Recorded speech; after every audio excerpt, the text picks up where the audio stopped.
Serenity Valley Stories introduces The Howl in the Pines. The fire crackled softly, casting flickering shadows that danced among the towering pines surrounding my campsite. The night air was crisp, the scent of pine needles and earth filling my lungs with every breath. It was the perfect solitude, the kind that made me feel like the only person on earth. I'd hiked deep into the wilderness for this, a break from the noise of the world, a place where the only sounds were the rustling of leaves and the occasional hoot of an owl. I leaned back against a fallen log, staring up at the sky. The moon was nearly full, its light casting a pale glow over the forest.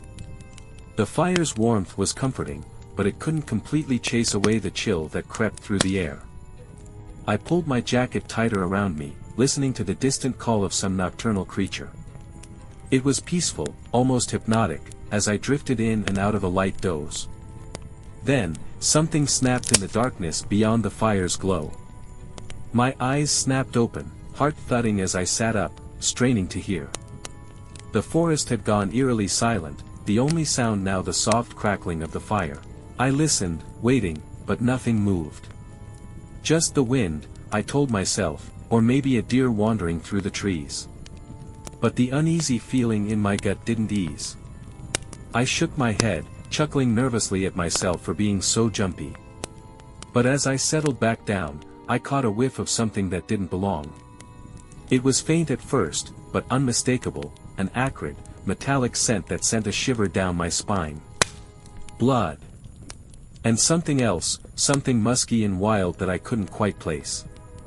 The snap of a branch, closer this time, had me on my feet before I realized I was moving. My flashlight was in my hand, its beam cutting through the darkness as I swung it toward the sound. For a moment, there was nothing but trees and shadows, but then I saw it, two glowing eyes, reflecting the light from the edge of the forest. I froze, my breath catching in my throat. The eyes were too high off the ground to be any animal I knew, and they were watching me with an intensity that made my skin crawl. The smell of blood was stronger now, almost overwhelming, and I could hear my pulse pounding in my ears. The eyes blinked, and then, with a low growl that seemed to rumble through the ground, the creature stepped into the light. It was massive, towering over me even at a distance. Covered in matted fur, its body was humanoid but with features twisted into something nightmarish. Its snout was long, filled with sharp teeth bared in a snarl, and its hands, or claws, ended in razor-sharp talons that gleamed in the firelight. A werewolf. The word flashed through my mind, absurd and impossible, but there was no denying what stood before me. The stories I'd heard as a child, the legends of monsters that hunted under the full moon, suddenly felt all too real. My instincts screamed at me to run, but my legs felt like lead. The creature took a step forward, its eyes never leaving mine, and I knew I had to move or die. I turned and bolted, the flashlight bouncing in my hand as I sprinted into the woods, away from the campfire's safety. Branches clawed at my face and arms as I ran, the underbrush tearing at my clothes.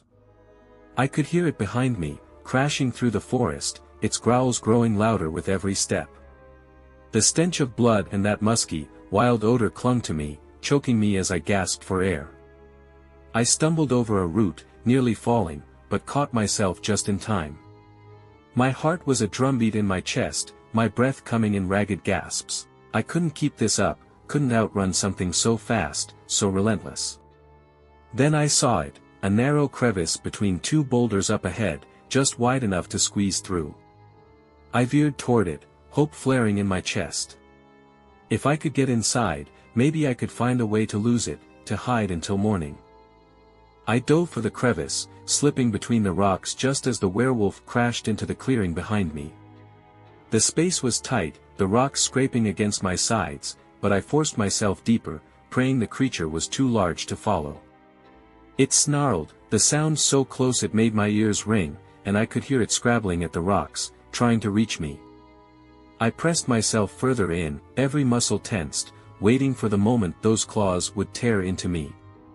But then, as suddenly as it had come, the noise stopped. I waited, hardly daring to breathe, listening for any sign of movement. There was nothing.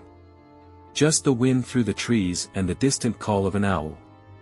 Minutes passed, or maybe hours, before I finally dared to move. My body ached from being wedged between the rocks, and I had to bite back a groan as I crawled out, every nerve screaming that the beast would be waiting for me. But the clearing was empty. The moon had moved higher in the sky, casting long shadows across the ground, but there was no sign of the werewolf. Just the remnants of my campfire, now little more than glowing embers, and the stillness of the forest. I didn't wait to see if it would return. With trembling hands, I gathered my things as quickly as I could, my mind racing with thoughts of what could have happened. What almost did happen. As I made my way back to the trail, every rustle of leaves, every snap of a twig, made my heart leap into my throat. But nothing followed me out of the woods. By the time the sun began to rise, I was miles away, the forest behind me, but the memory of those glowing eyes stayed with me, burned into my mind. I'd come to the woods for peace, for solitude, but all I'd found was a reminder of the darkness that still lurks in the corners of the world. A darkness that had nearly claimed me, but I had escaped. This time. Thank you for listening to Serenity Valley Stories, and please don't forget to like and subscribe.